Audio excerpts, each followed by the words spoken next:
Good evening, everyone. Welcome to the 36th episode of ICC BIZ Live.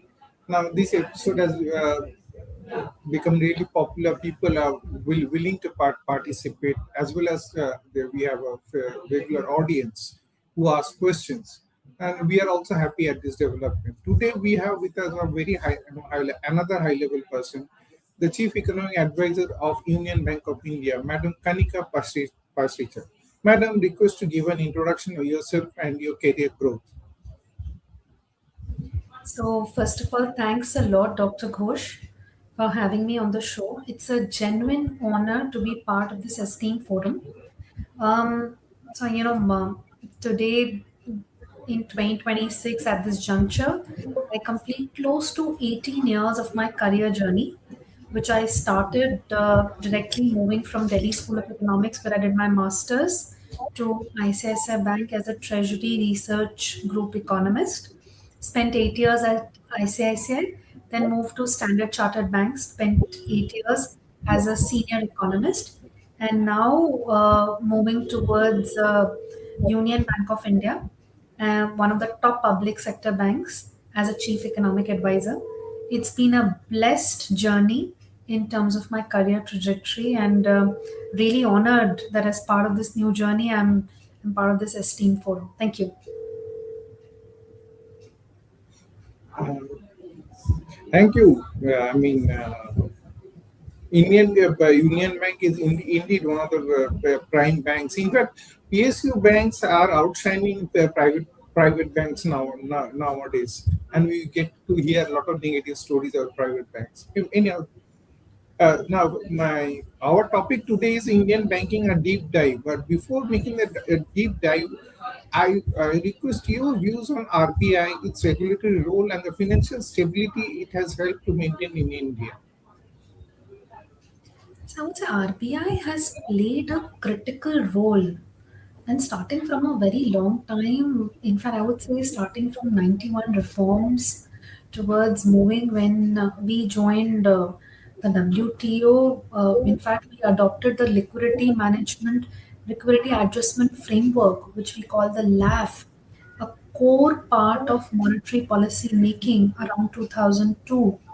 So, YB Reddy sir, Bimal Jalan sir, Dr. Rangarajan. Then we moved in the current context to Dr. Subba Rao, then Raghuram Rajan sir. And now, if you see, um, you know, since last 4 to 5 years, with global shocks becoming a key factor driving our global macros and markets, and even our Indian macros and markets, if you actually start mapping, so 2020 we had COVID, 2021 was the next phase of COVID, 2022 we had the Russia-Ukraine war, 2023 they were after steep rate hikes by the US Fed, there were concerns of a US recession. 2024 was an election year in India. 2025 we actually saw Trump coming back, and that was the biggest game changer because in 2024, with the US elections also coming in, and apart from our own elections, that was a year of very high volatility. 2025, after Trump has come in, we have seen the kind of consistent bouts of volatility. While he's known to be a war dove, we've seen consistent conflicts, escalations, geopolitical issues. Across these last 5 to 6 years, when we see geopolitics um, playing a big role in driving both macros and markets, in this kind of a scenario, for a central bank like RBI to ensure that volatility across asset classes, be it rupee or rates, and also overall banking system stability has remained very much in check, contained at regular intervals, while sometimes policy leeways have been provided. But there have also been consistent policy checks, which has played a key role in ensuring that domestic asset classes remain stable has been way lower compared to volatility in global rates and FX.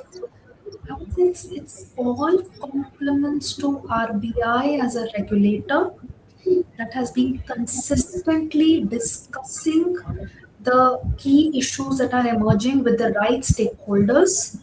In fact, even today, as we stand today, we have been discussing with RBI as bankers to ensure that the impact of the undergoing the West Asia conflict, which is underway, so the conflict between US, Israel, and West Asia, especially Iran, which is underway, what will be the channels of impact of the same on the Indian banking sector if this conflict prolongs? And what policy levers we would need as bankers from RBI to protect ourselves against the same? So, with regular stakeholder consultation, and of course, with the kind of buffers RBI has, and using a mix of macroprudential tools and provision of macroprudential levies as well to the banking system, RBI has done a commendable job in ensuring financial stability amid global shocks which are consistent in nature. Thanks. Thank you. Before the next question, one question which is coming to my mind while talking to you is a very basic question from my classroom. Milton Friedman said monetary policy is the key determinant of nominal GDP. Yeah, I mean, while John Maynard Keynes said fiscal policy. And personally, I wrote an article that it's a mix of both. What do you think? So, you remember we used to have this concept in economics for the sake of your viewers where we would say that money supply, so growth is nothing but money supply and the velocity of the money supply. So, the amount of times the money moves around in the economy, the kind of transactions you incur, that determines the extent of growth or economic activity you'll be able to witness in an economy. Of course, on nominal basis, so nominal GDP growth is contingent on money supply and the velocity of money. So that's the most important, aspect that we've always studied. And you're right, we studied as students. Now, in the current context, it becomes very important that what is driving what, whether it's money supply driving nominal GDP or the other way round. In this regard, I will just add a point that RBI is doing a commendable job. We are actually witnessing the pace at which high powered money, which is created by RBI, which you also call the reserve money, that's growing at around 7%, 6 to 7% if you adjust for the 100 basis point CRR cut. The reduction in cash reserve ratio, which was implemented last year by the central bank as part of the June 2025 rate cut that was implemented from September onwards. And what we see is that, which means that our bankers were asked not to keep as much cash with the RBI. Earlier, they were keeping 4% of deposits. Then the RBI reduced it to 3% of deposits. So that also led more money in the hands of bankers. And of course, then the velocity of money also was allowed to increase further. There's only one catch. While the money multiplier or the money velocity in the economy has gone up, but the base money or the high powered money that the RBI creates somewhere is still not aligning with the nominal GDP growth, which is around 8.5% as per the new base GDP data. Or in an ideal scenario, from a 3-4 year average scenario or a trend growth for nominal GDP, which is around 10.5% scenario, it's still lagging. So I would still say we are in a scenario where the scope for RBI to adhere to this academic orbito dictum and ensure that growth in the economy is pushed towards 10 to 11% mark on a nominal basis, maybe some scope for creating further money, reserve money remains, which we expect to happen, maybe not this year, but next financial year, as part of support for economy and overall growth momentum. Thanks.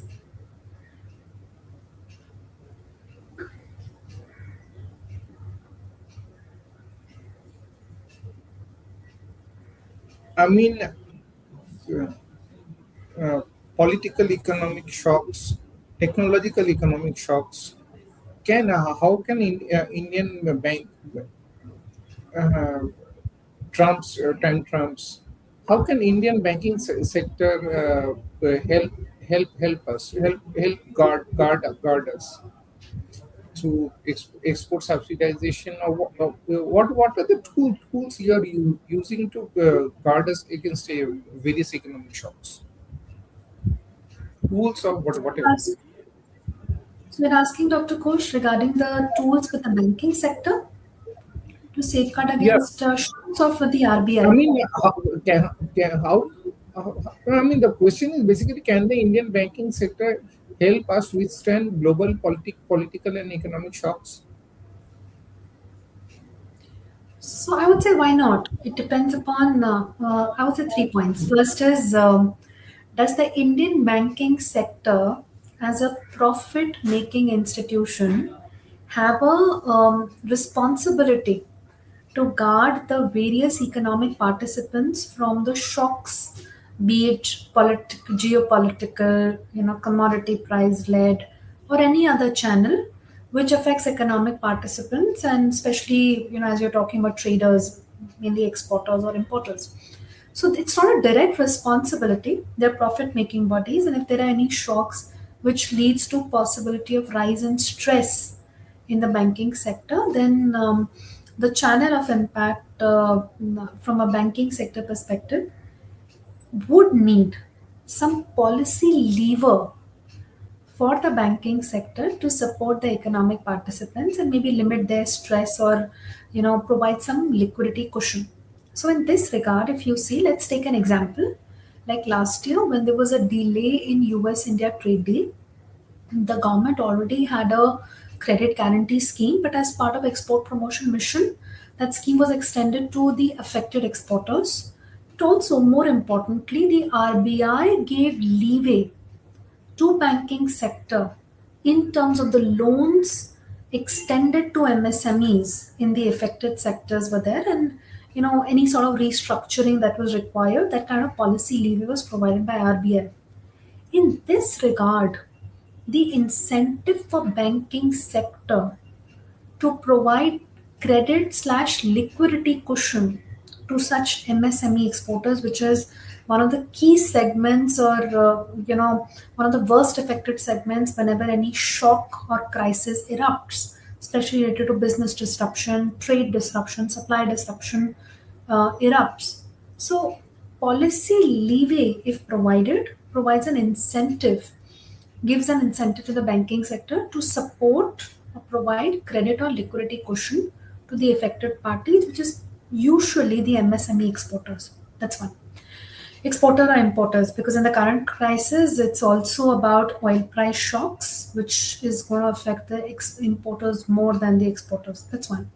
Second, I would say the banking sector is very well placed at the current juncture, and is very strong in terms of its reserve, provision coverage, capital position to support the affected parties as well, which is a very clear positive. That's a very, very big positive as well. So, in the current juncture, as I was stating, that even RBI is trying to speak to stakeholders. There are discussions on, and they're trying to understand that what are the exposures of various banks to the geopolitical uh, to West Asia, to understand the extent of impact from this geopolitical crisis if it prolongs. So, if needed, the banking sector would be ready to support the macroeconomic, to limit the macroeconomic impact from the war. More importantly, if it prolongs. Thanks.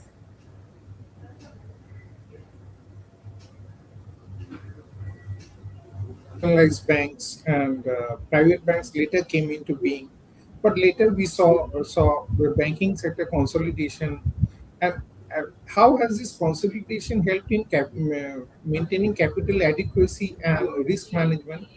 And and along with this, one thing we saw a growth of ARCs as asset reconstruction companies. But nowadays, Now banks NPAs are so much gone down that ARCs are having very little business.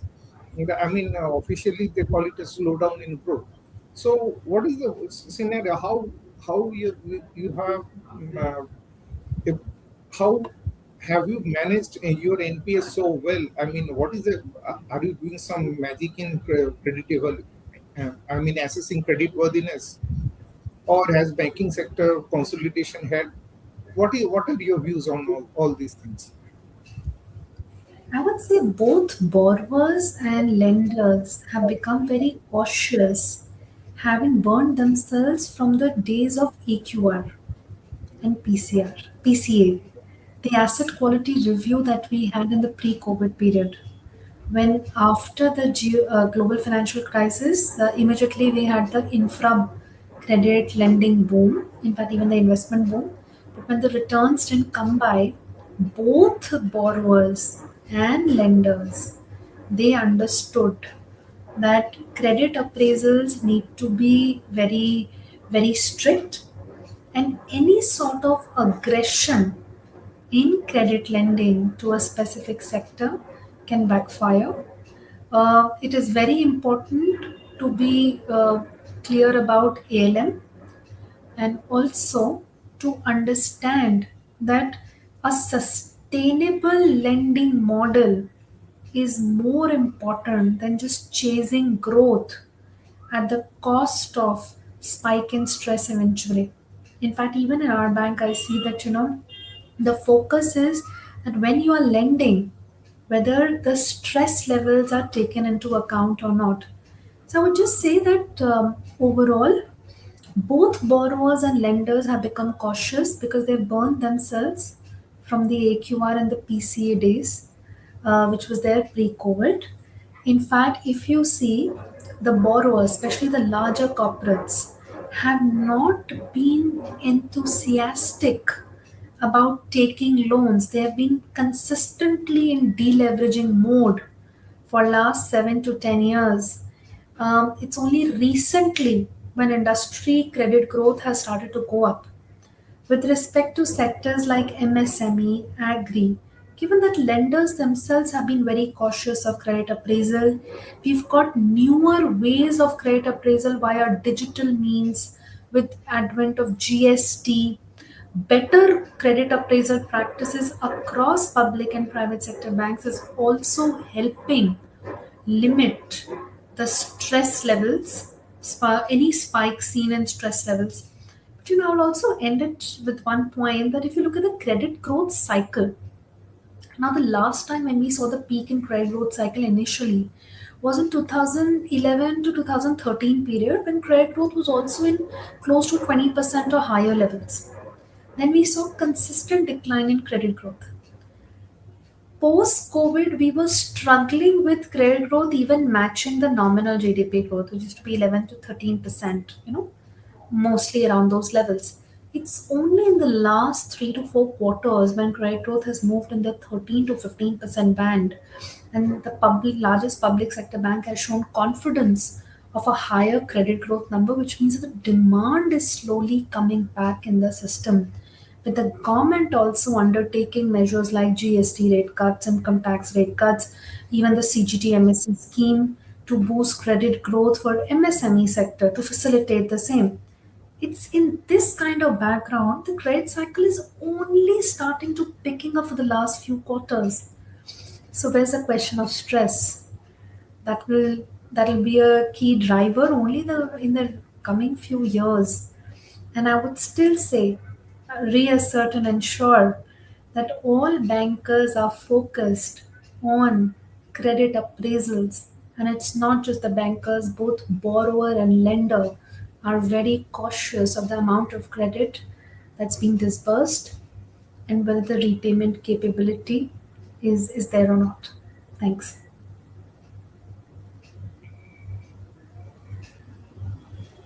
My question is public versus private. Normally, we are always here. The privates are. I mean, you can partially verification. The privates are more better, efficient, and all that. But now, nowadays, media reports are saying just the opposite.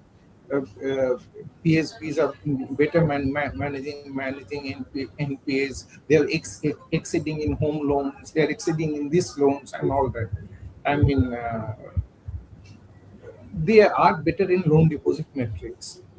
What are your views? And in this context, I would like to mention out one statement by Finance Minister about mis-selling by banks. That I have witnessed in the for one of my friends, are very close to me. I don't remember whether it's a public or private bank, but that person tried to mis-sell a loan. Uh, I alerted that no, you should not go for personal loan now. You should go for home loan now. That is your more priority. But that banker was trying to mis-sell into अभी personal loan ले लो बाद में private home loan हो जाएगा. So basically, so the question is public versus private, or your opinion on public versus private and on mis-selling of opinion. So it's a public versus privacy. First of all, mis-selling was just quoted by our esteemed finance minister.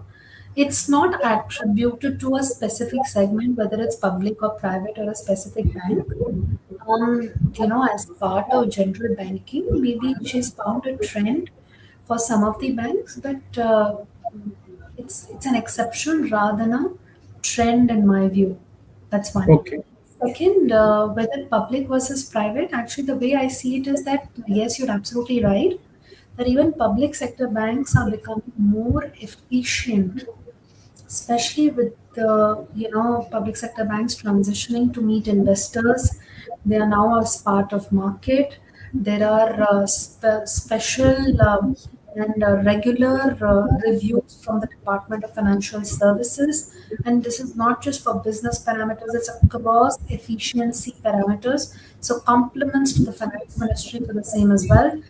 Public sector banks, when you will look at their guidance, they are focused on efficiency parameters, be it the NPA levels, the stress levels, whether it is the credit cost numbers, and they are focused on costs,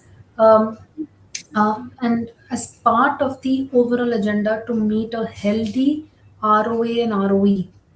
So, from that context, yes, you're absolutely right that public sector banks are aligning fast with private sector bank strategies or frameworks in terms of the goal setting or the target setting, apart from still adhering to various metrics which are as part of financial inclusion, nation building, their overall commitment along with the government to meet the Viksit Bharat goals as well. So it's commendable. It's a very, very positive turnaround story. Thanks.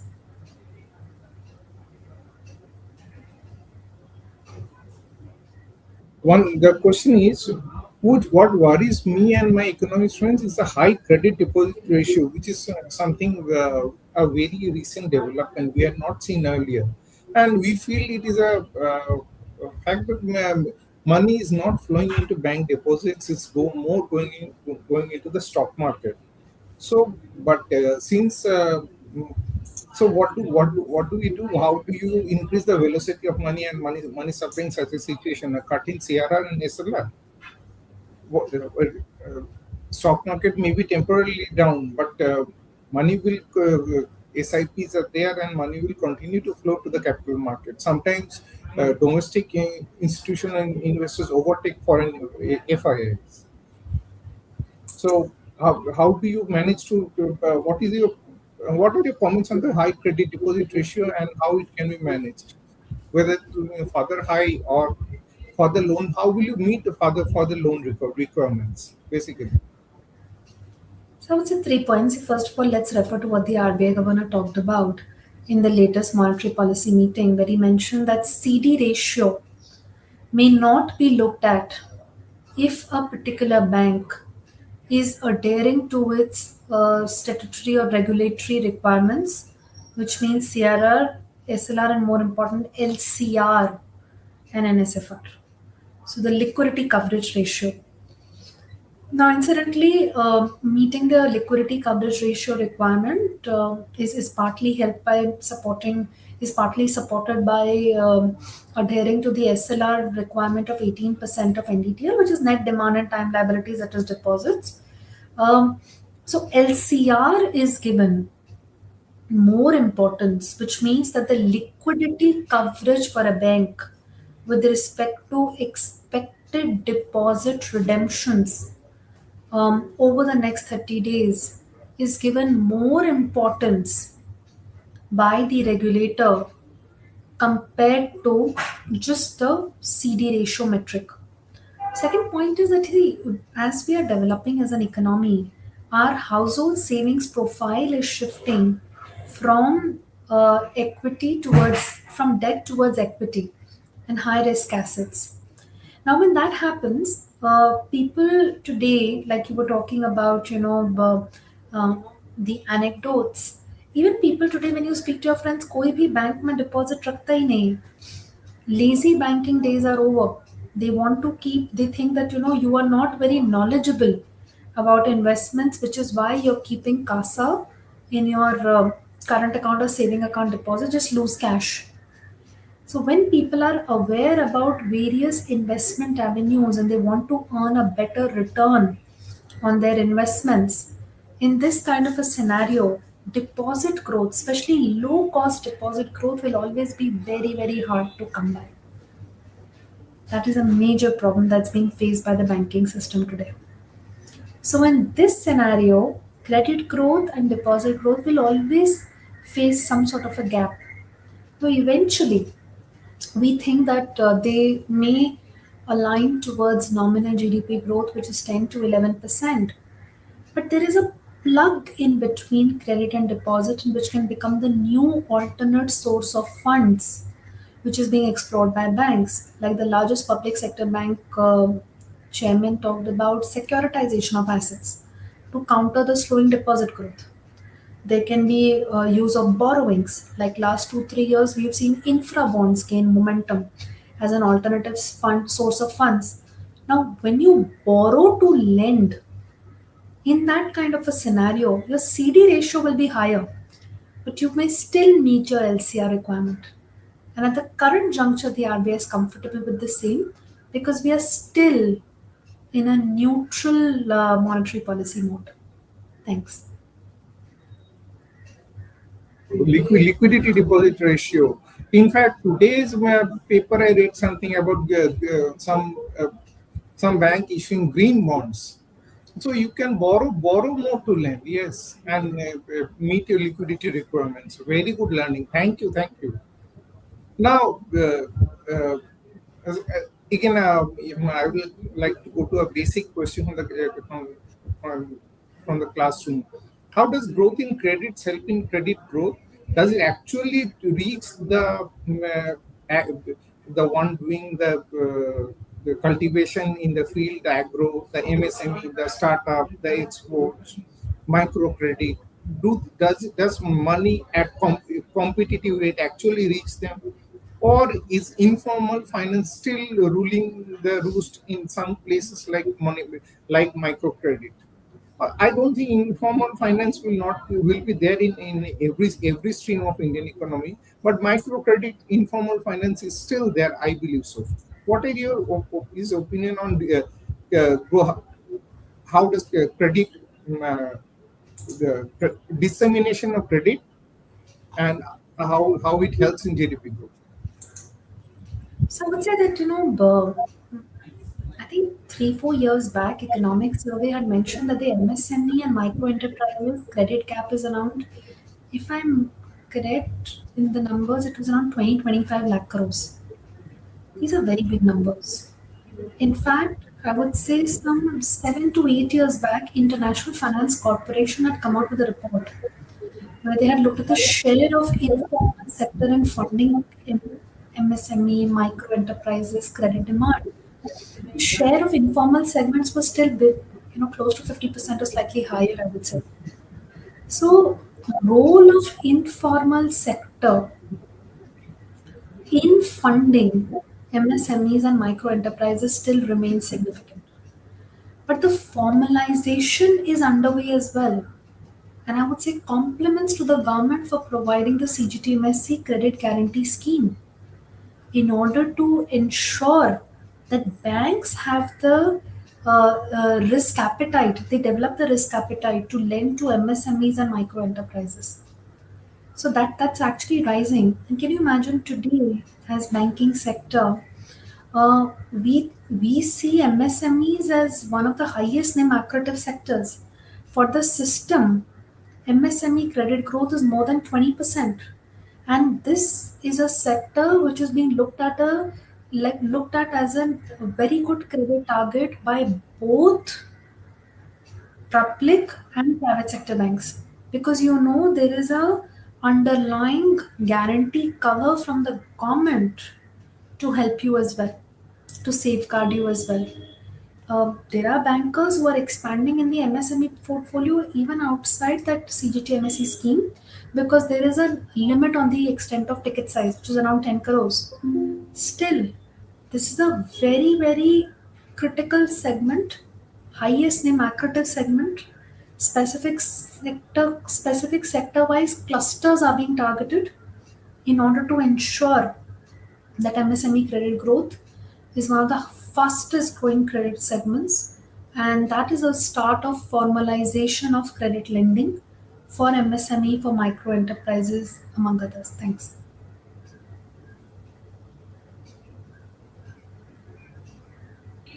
Very good learning point, ma'am. I mean, basically, if I know that there is a guarantee, then I can have a bigger risk appetite. Because if I lend more and I will not, and if some NPA happens by any chance, and I'm not penalized for it, then obviously I will go ahead and take the risk and lend more, and also be cautious about lending more, getting more clients.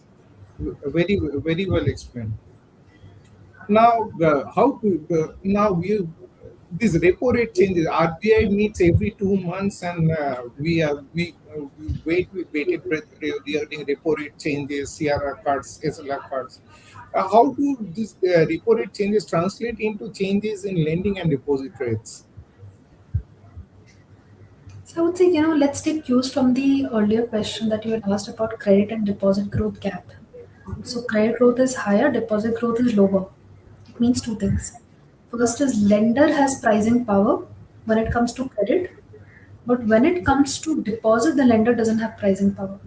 Right? A banker doesn't have a pricing power when it comes to lending rates, but he doesn't have a the banker doesn't have a pricing power when it comes to deposit rates.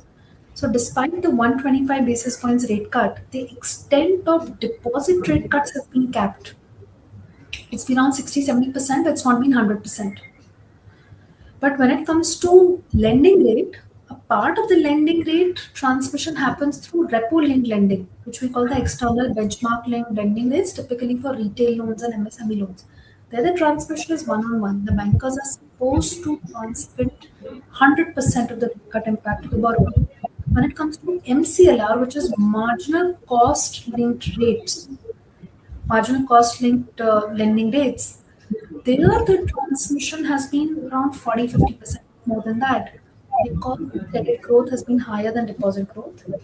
Deposit rates are getting difficult to come down, and this is not just retail deposit rates but also the wholesale deposit rates. If you actually see 1 year CD rates, same period last year, the levels you must have seen would be 730 to 750. Today it's standing close to 7%. So the extent of transmission, because it's lagging in the wholesale deposit rates, we see similar trends in retail deposit rates as well. For the simple reason that credit growth is more than deposit growth. So that pressure remains. So net net, wherever there's a policy led transmission, we see 100% impact. Wherever there is banks have to decide based on various parameters. There we see that deposit rate, the transmission has been capped, and that's forcing bankers to cap the transmission in MCLR as well. Thanks.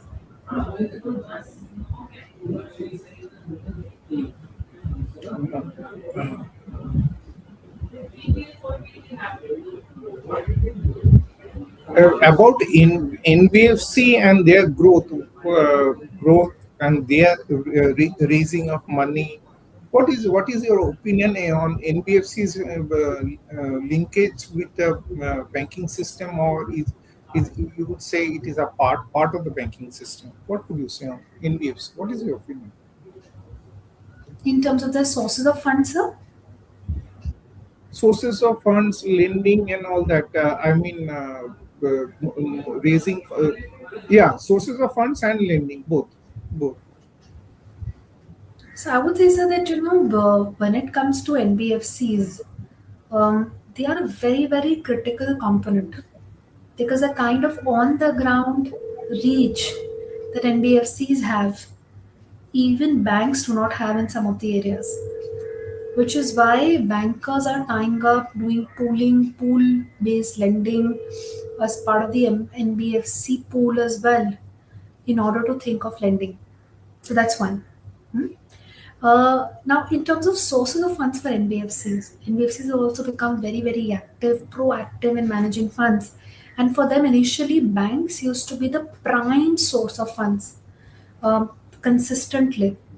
I would say more than 50% of the funds would come from borrowing from banks. And bank credit growth to NBFCs before November 2024, I would say November 2024, November 2023, sorry, my mistake, used to be very significant, more than 20%. However, we saw RBI tightening screws that time, both for gold loans, unsecured retail loans, and even including NBFC loans. The RBI had increased risk weights. So, banks also reduced lending to NBFCs in that period, and NBFC reliance on bankers as a source of borrowing had also come down significantly. In Feb 25 last year, we saw this reversing with the new RBI governor change of guard. He was more pro NBFCs. He had a thought that we can provide some more regulatory relaxation in this regard. We've seen the trend reverse, but in the last few years, we've seen NBFCs become very active in borrowing from markets and include that as a source of funds. On one hand, they're lending towards various segments where they're very active, whether it's retail loans, especially unsecured loans, gold loans, among others, even reaching to these micro enterprises. On the other hand, on the funding side, they have become very active in terms of getting good rates from markets to borrow from markets and lend. That's a very positive change. It's part of the transition for both NBFCs and banks, where they are trying to diversify their funding sources to improve their capability to lend to various segments. Thanks.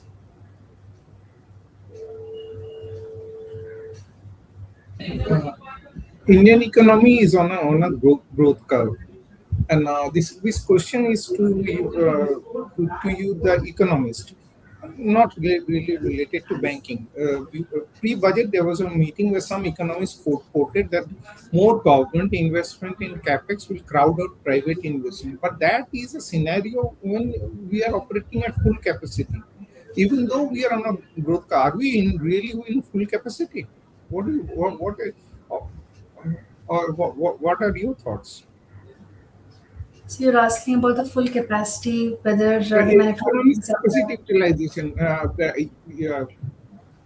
What If we look at what is RBI your data, capacity utilization is still at 75, 76%. It is not moving beyond that. In fact, we did an analysis to understand over the last few years, or I would say trends over the last few decades, what is the metric of capacity utilization for us to see a broad based private capex recovery? The metric that we saw was 75%. So while we are at 75%, the broad-based private capex recovery is still missing, as we keep saying that there are shocks, intermittent shocks coming in. Today there's a war undergoing, and we don't know what will be the impact of the war on the Indian economy, how much leeway we have. We are in a very, very strong and favorable position.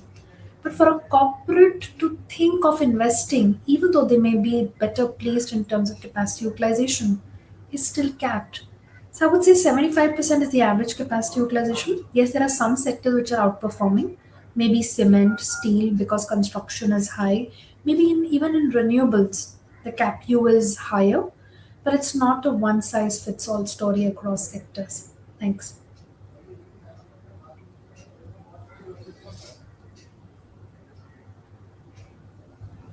So Questions. you're on mute.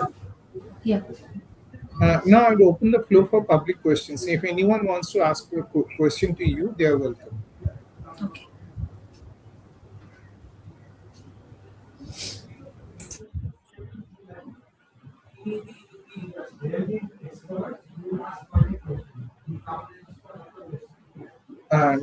Before the questions come, I have one more question for you. What is your perspective on the current macroeconomic backdrop? Are we really in Goldilocks phase?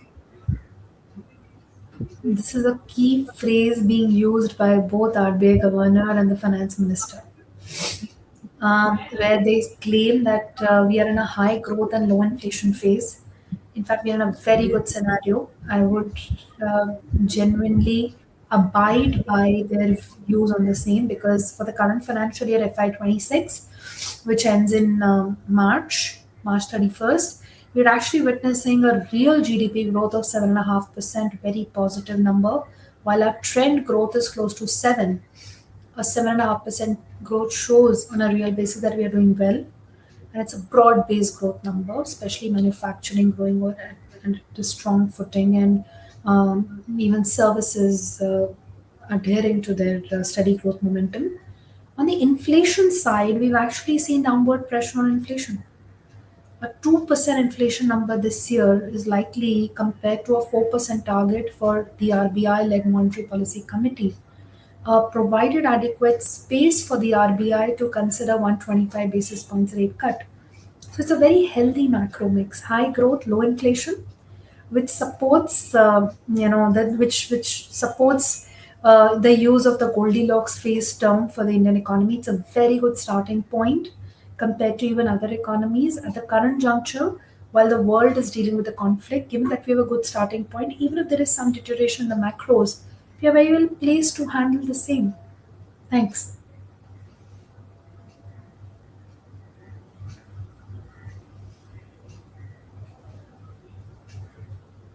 What is your view on the current?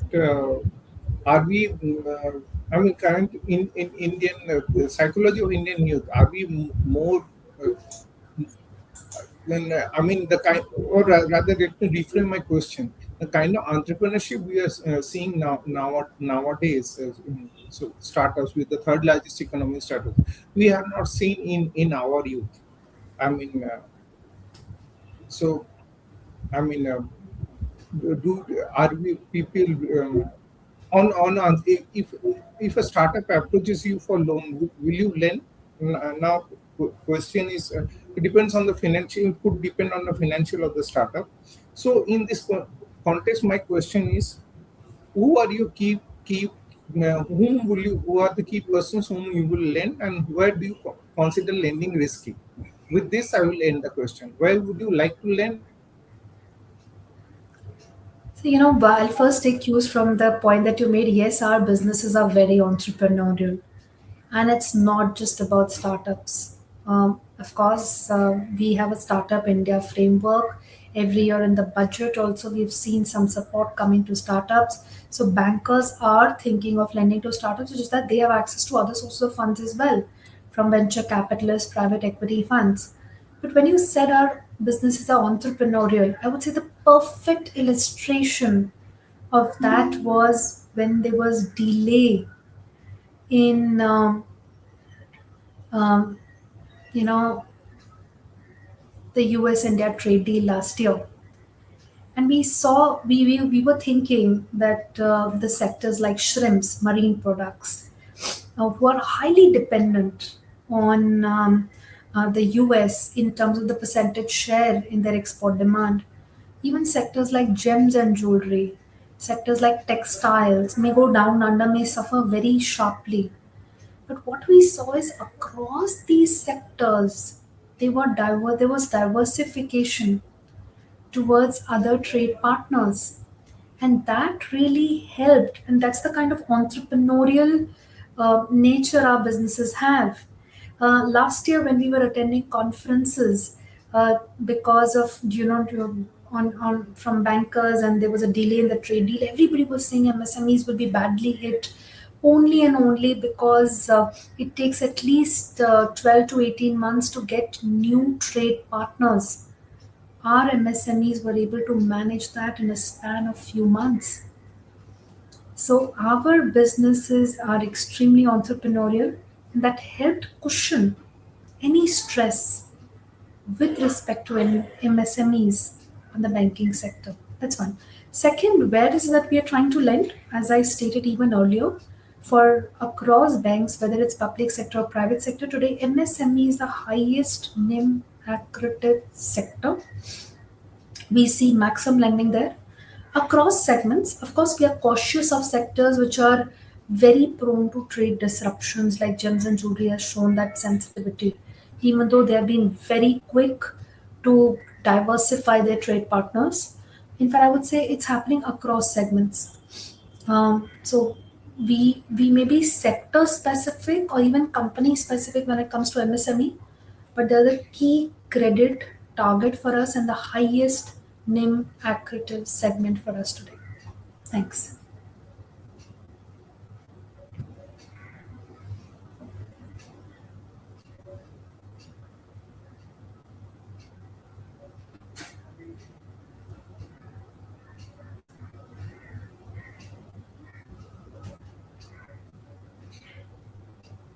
Yeah, so we have a question, right? Dr. Ghosh, you're on mute. No, no, one question had come. Show the question again.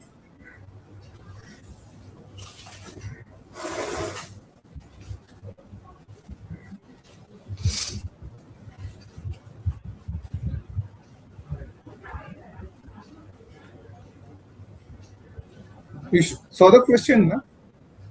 Yeah.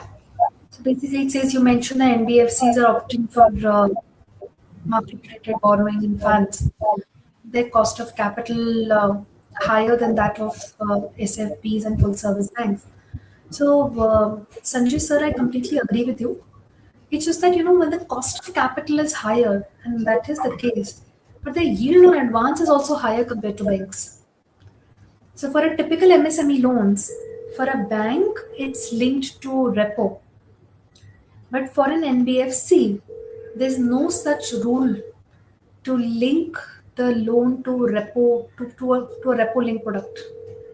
So from that perspective, for an MSME loan, while typically, just typically anecdotally, the average rate being charged by banks will be in single digits.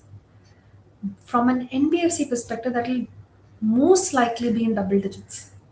And that helps them maintain margins despite having higher cost of capital. I hope that helps. Thanks. Even NBFC funding is better than informal finance. Okay, ma'am. I mean, we would like to end the session now. But see, we had enjoyed talking to you very much. We will send a request for an article from your end. We have various publications. If time permits, to send us with an article covering your views on Indian banking. Will try my best, and it's been, as I state again, it's been my honor to be part of this esteemed show, and I hope your audience has also enjoyed it and been more informed and knowledgeable after this webinar. Thank you. Thank you. Thanks.